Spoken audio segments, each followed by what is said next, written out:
Shalom, and welcome to Hebrew Bible Secrets with your host, Rabbi Beaton. We are reading today from the book of Luke, starting at chapter 20. Luke, chapter 20, verse 1. 1. And it came to pass that on one of these days, as he taught the people in the Abrahamic-Faith, the temple, and preached the Besorah, the chief Kohanim and the experts in the Torah came to him with the elders. 2. And spoke to him, saying, Tell us, by what authority do you do these things? Or who is he that gave you this authority? 3. And he answered and said to them, I will also ask ye one thing, and answer me. 4. The immersion of Yehochanan, John, was it from the Shamayim, heaven, or of men? 5. And they reasoned with themselves, saying, If we shall say from the Shamayim, the heaven, he will say, Why then did you believe him not? 6. And if we say of men, all the people will stone us, for they be persuaded that Yehochanan, John, was a prophet. 7. And they replied that they did not know. 8. And Yahushua said to them, Neither will I tell you by what authority I do these things. 9. Then began he to speak to the people this parable. A certain man planted a vineyard and let it forth to farmers, and went into a far country for a long time. 10. And at the season he sent a servant to the farmers, that they should give him of the fruit of the vineyard. But the farmers beat him and sent him away empty. 11. And again he sent another servant, and they beat him also, and treated him shamefully, and sent him away empty. 12. And again he sent a third, and they wounded him also, and cast him out. 13. Then said the master of the vineyard, What shall I do? I will send my beloved son. It may be they will respect him when they see him. 14. But when the farmers saw him, they reasoned among themselves, saying, This is the heir. Come, let us kill him, that the inheritance may be ours. 15. So they cast him out of the vineyard and killed him. What therefore shall the master of the vineyard do to them? 16. He shall come and destroy these farmers, and shall give the vineyard to others. And when they heard it, they said, Elohim forbid. 17. And he beheld them, and said, What is this then that is written? The stone which the builders rejected, the same is become the cornerstone. 18. Whoever shall fall upon that stone shall be broken, but on whoever it shall fall, it will grind him to powder. 19. And the chief Kohanim and the experts in the Torah, the same hour, sought to lay hands on him, and they feared the people, for they perceived that he had spoken this parable against them. 20. And they watched him, and sent forth spies, which should pretend themselves to be righteous men, that they might take hold of his words, that so they might hand him over to the power and authority of the governor. 21. And they asked him, saying, Rabbi, we know that you say and teach rightly, neither show partiality, but teach the way of Elohim truly. 22. Is it right according to Torah for us to give tax to Caesar or not? 23. But he perceived their craftiness and said to them, 24. Show me a denarius, whose image and inscription has it. They answered and said, Caesar's. 25. And he said to them, Render therefore to Caesar the things which be Caesar's, and to Elohim the things which be Elohim's. 26. And they could not take hold of his words before the people. And they marveled at his answer and held their shalom. 27. Then came to him certain of the Sadducees, which say that there is no resurrection. And they asked him, 28, saying, Rabbi, Musa, wrote to us, if any man's brother die, having a wife, and he die without children, that his brother should take his wife and raise up sons to his brother. 29. There were therefore 7 brothers, and the first took a wife and died without children. 30. And the second took her to wife, and he died childless. 31. And the third took her, and in like manner the 7 also, and they left no children and died. 32. Last of all, the woman died also. 33. Therefore, in the resurrection, whose wife will she be? For all 7 had her to be their wife. 34. And Yeshua answering said to them, the children of this age marry, and are given in marriage. 35. But they which shall be accounted worthy to obtain that age, and the resurrection from the dead, neither marry nor are given in marriage. 36. Neither can they die any more, for they are equal to the Malachim, the angels, and are the children of Elohim, being the children of the resurrection. 37. Now that the dead are raised, even Musa showed at the bush, when he calls Yahweh, and Elohim of Abraham, and Elohim of Yitzhak, Isaac, and Elohim of Jacob, Jacob. 38. For he is not an Elohim of the dead, but of the living, for all live to him. 39.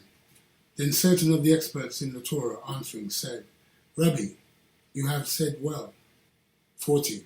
And after that they dared not ask him any questions at all. 41. And he said to them, how is it said that the Messiah is David's son? 42.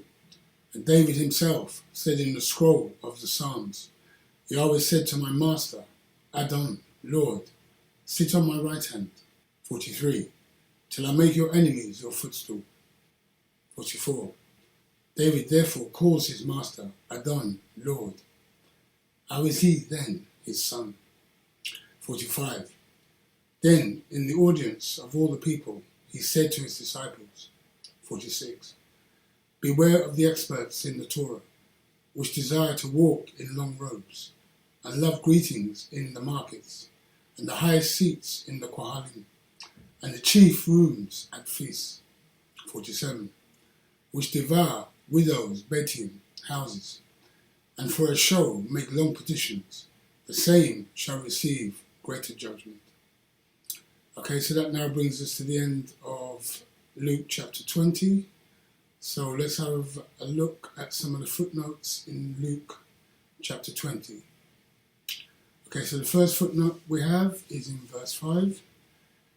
And they reasoned with themselves, saying, if we shall say from the Shemaim, so we have a footnote here for the Shemaim, so it reads, heaven here is an idiomatic expression for Yahweh Elohim. Okay, so from the heavens, so they're referring back to Yahweh Elohim. Okay, so let's go to the next footnote, which is in verse 15. So they cast him out of the vineyard and killed him. What therefore shall the master of the vineyard do to them? Okay, so we have master of the vineyard, so let's have a look at this. So we have here, the whole parable was about Yahweh, the Father, his prophets, who are the servants, and Israel. Okay? So it's about the Father Yahweh, his prophets, who are the servants of Israel. Okay? So let's go to the next footnote, which is in verse 17.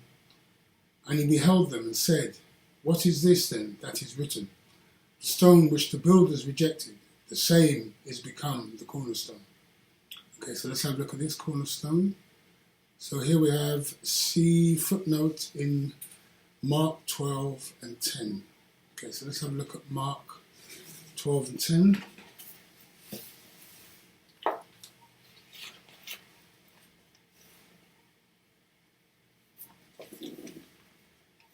So Mark 12 and 10, and it reads,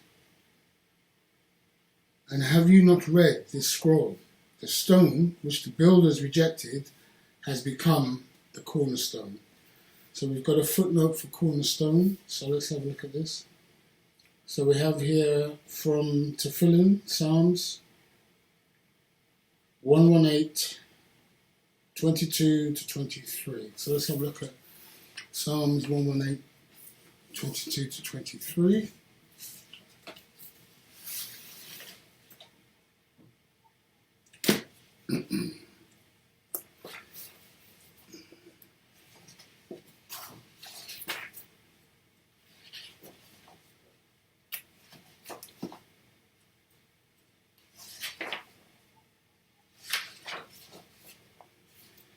So Psalms 118, 22 to 23, and it reads,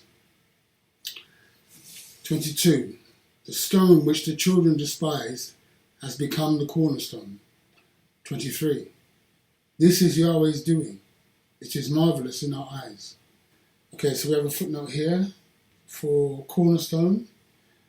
So, and it reads, "The stone that the prophet Daniel spoke about, Daniel 2:35, that became a mountain allegorically fits the Messiah Yahushua." Okay, so the stone, the cornerstone, is relating to the Messiah Yahushua. Okay, so let's go to the next footnote, which is in verse 21. "And they asked him, saying, Rabbi, we know that you say and teach rightly, neither show partiality, but teach the way of Elohim truly."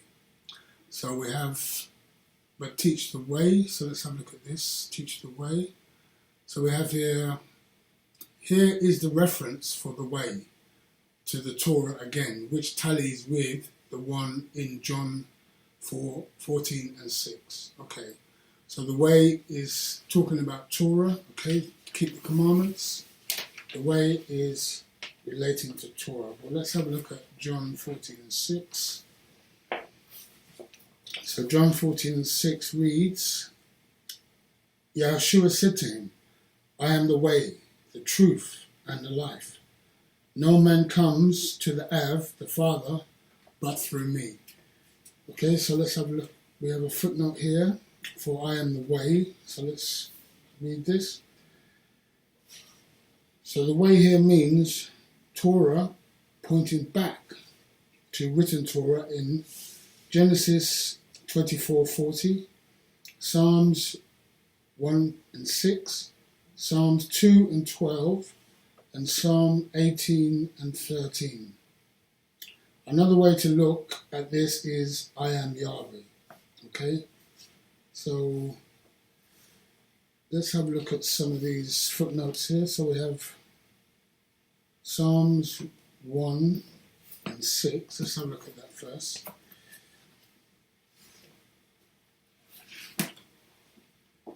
So Psalms 1 and 6, and it reads, "For Yahweh knows the halakha, the way of the righteous, but the halakha, the way of the wicked, shall perish." Okay, so that's the first footnote, or a second one. So we'll look at Psalms 2 and 12 quickly. So Psalms 2 and 12, and it reads, 12 reads, "Kiss the Son, lest he be angry, and you perish from the way, when his wrath is kindled, but a little. How happy are all they that put their trust in him." Okay, so we have a footnote for "Kiss the Son." So let's have a look at this. So it reads here, the context is the future King of Israel, who is the Messiah, and will rule the nations. This can be seen from verse 8, which lists how the Gentile nations will be ruled under Torah. Okay? So the Gentile nations will be ruled under Torah. Okay, so let's have a look at the other footnote there, which was Psalms 18 and 13. So let's have a look at that quickly. Okay, so let's read Psalms 18 and 13. Yahweh also thundered in the Shamayim in heaven, and the highest gave his voice, hailstones and coals of fire. Okay, so we have a footnote for coals of fire, so let's have a look at that. So when Yahweh came on Mount Sinai, it was covered with smoke because he descended on it in fire. It was just like smoke from the furnace. See Exodus 19 and 18. 19:18. Okay, so that's the footnotes we have there. Okay, so let's go to the next footnote, which is in verse 28. Saying, Rabbi, Musa wrote to us, if any man's brother die, having a wife, and he die without children, that his brother should take his wife and raise up sons to his brother. Okay, so we have a footnote here for raise up sons. So let's have a look at this. The word seed here applies to sons for levirate marriage, which is commanded polygamy in the scriptures. If the widow of the dying brother has no sons, then his brother should marry her and give her sons by the law of Yahweh, which is still valid to this day. Though the West has no knowledge of such things, people in the East still care about these things. Okay? So, talking about levirate marriage, which is commanded polygamy in the scriptures, in the Torah, which is valid. So a man, obviously, if he's married and his brother's wife dies and she has no children, or the brother has no sons, then he's also able to marry the brother's wife, okay, and have children for the brother. Okay, so let's go to the next footnote, which is in verse 29. There were therefore 7 brothers, and the first took a wife and died without children. Okay, so let's have a look at this, died without children. So this is commanded biblical polygamy, called levirate marriage, okay? So it's written in the Bible. It's the father's, one of the father's commandments. If if the wife wants to marry the brother, then she can go ahead and marry the brother. Okay. So let's go to the next footnote, which is in verse 33. Therefore, in the resurrection, whose wife will she be? For all 7 had her to be their wife. Okay, so let's have a look at this.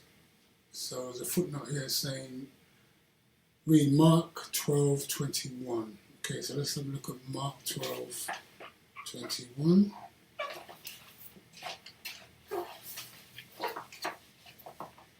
So Mark 12:21, and it reads, and the second took her and died, neither left her any seed, and the third likewise.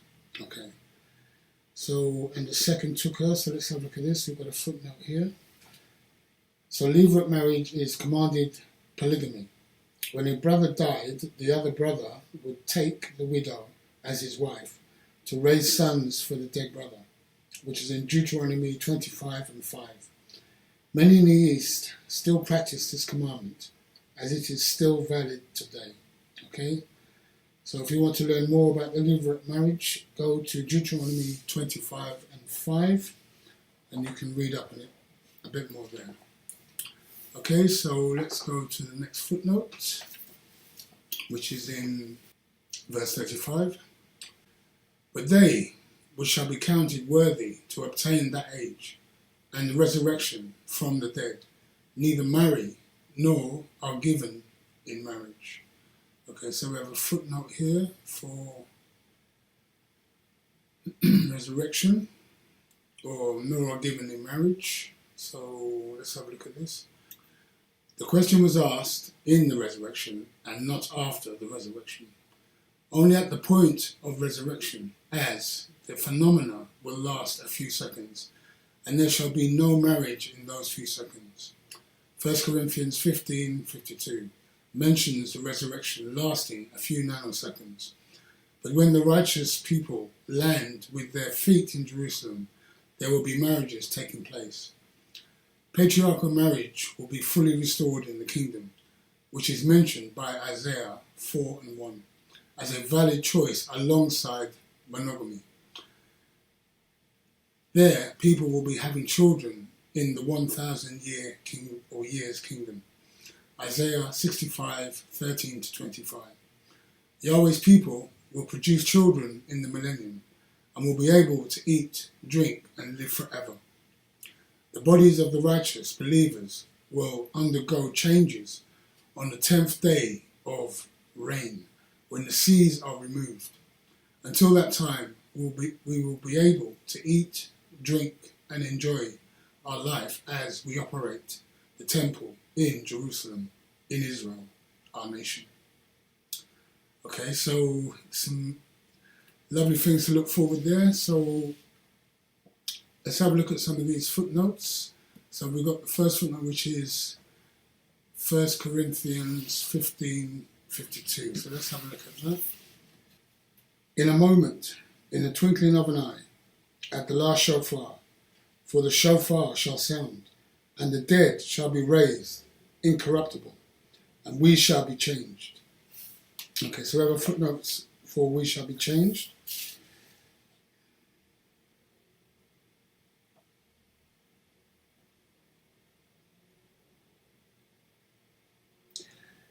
So the footnote reads, the last trumpet is the great trumpet, Takiya ha-Hagadolah, call at the Chag, the celebration of Yom Teruah, the Chag, the celebration of trumpets, when the dead shall be raised.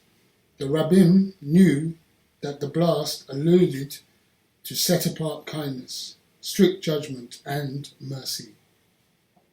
It will be kindness to those who did accept him and loved him.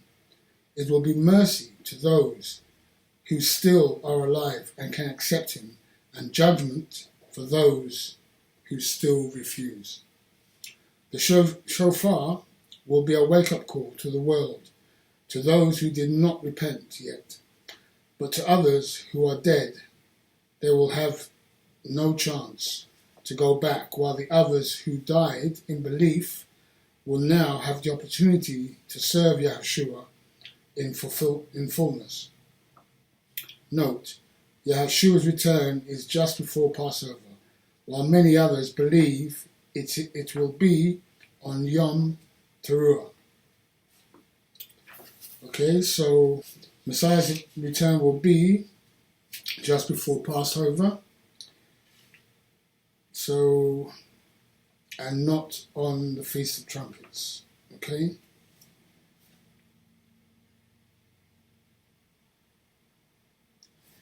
Also stated, it will be kindness to those who did accept him and loved him. It will be mercy to those who still are alive and can accept him, and judgment for those who still refuse. Okay? So let's have a look at the next footnote, which is Isaiah 4:1. Okay?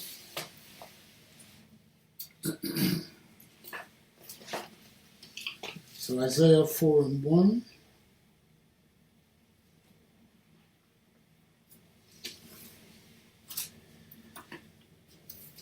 So I'll read 1 and 2. Okay, so Isaiah 4:1 and 2. And 1 reads, and in that day 7 women shall take hold of one man, saying, we will eat our own lechem, bread, and wear our own apparel. Only let us be called by your name, to take away our reproach. And 2 reads, in that day shall the branch of Yahweh be beautiful and glorious, and the fruit of the earth shall be excellent and comely for them that are escaped of Israel. Okay, so we have a couple of footnotes here. So we have to take away our reproach.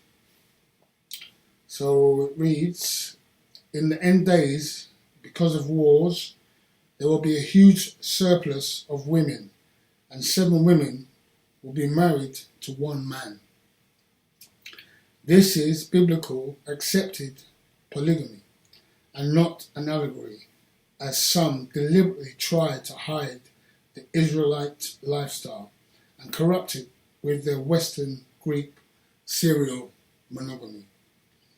Okay, so we have another footnote. In that day shall the branch. Okay, so let's have a look at this.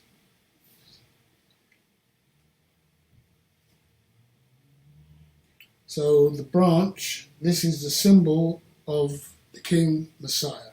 Okay. So the branch, in that day shall the branch of Yahweh be beautiful and glorious. So talking about Messiah. All right. So we have another footnote for Isaiah 65. So let's have a look at Isaiah 65, 13 to 25.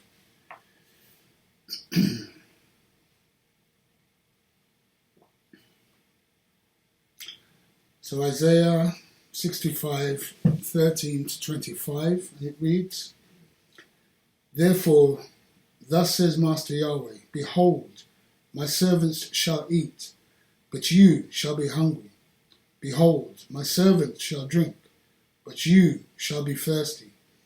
Behold, my servants shall rejoice, but you shall be ashamed. 14.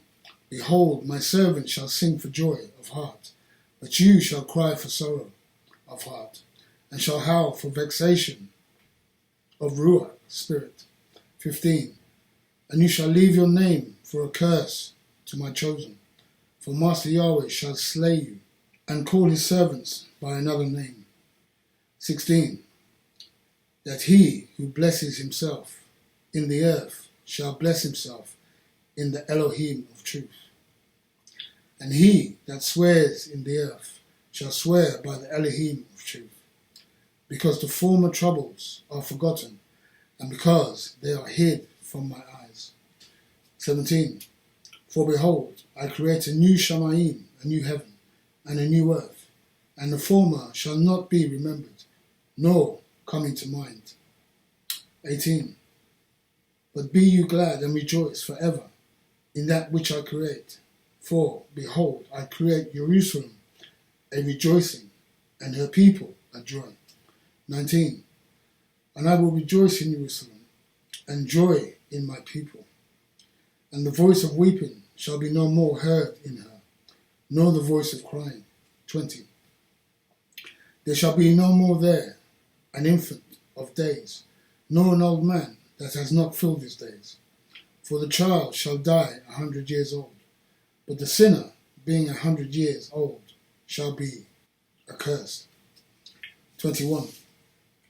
And they shall build houses and inhabit them, and they shall plant vineyards and eat the fruit of them. 22. They shall not build and another inhabit, they shall not plant and another eat. For as the days of the Etz, the tree, are the days of my people, and my elect shall long enjoy the work of their hands. 23. They shall not labour in vain, nor bring forth for trouble, for they are the seed of the blessed of Yahweh, and their offspring with them. 24. And it shall come to pass, that before they call, I will answer, and while they are yet speaking, I will hear. 25. The wolf and the lamb shall feed together, and the lion shall eat straw like the bullock, and dust shall be the serpent's meat. They shall not hurt nor destroy in all my holy mountain, says Yahweh. Baruch Hashem, Baruch Hashem, Baruch Hashem. Okay, so that was Isaiah 65, 13 to 25. Okay, let's go to the next footnote, which is in verse 41. And he said to them, how is it said that the Messiah is David's son? Okay, so let's have a look at this. So the correct rendering is, how is it said that? This is because this is a Hebrew idiom. The Gospel of Luke was written in Hebrew, later translated into Greek, because Luke was a Levite. See the book Beth Yahshua on Luke's identity from www.forever-Israel.com. Okay, so Luke was a Levite, so if you want to read up more on this, find the book Beth Yahshua by Rabbi Simon Altaf at www.forever-israel.com, or you can buy this on Amazon. Okay, so let's go to the next footnote, which is in verse 47, which devour widows, Beaton, houses, and for a show make long petitions. The same shall receive greater judgment. Okay, so let's have a look at this. So we have here, see Matthew 12:14. So let's have a look at Matthew 12:14. So Matthew 12:14, and it reads, Then the Pharisees went out and held counsel against him, how they might destroy him.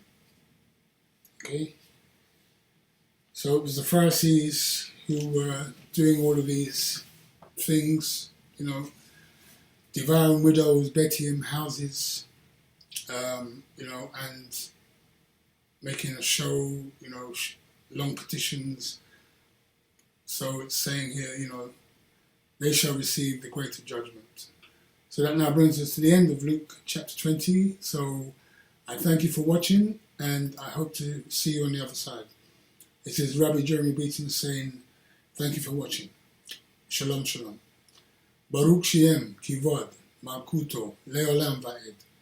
Benevolent be the name of his esteemed kingdom, forever and ever and ever. Amen.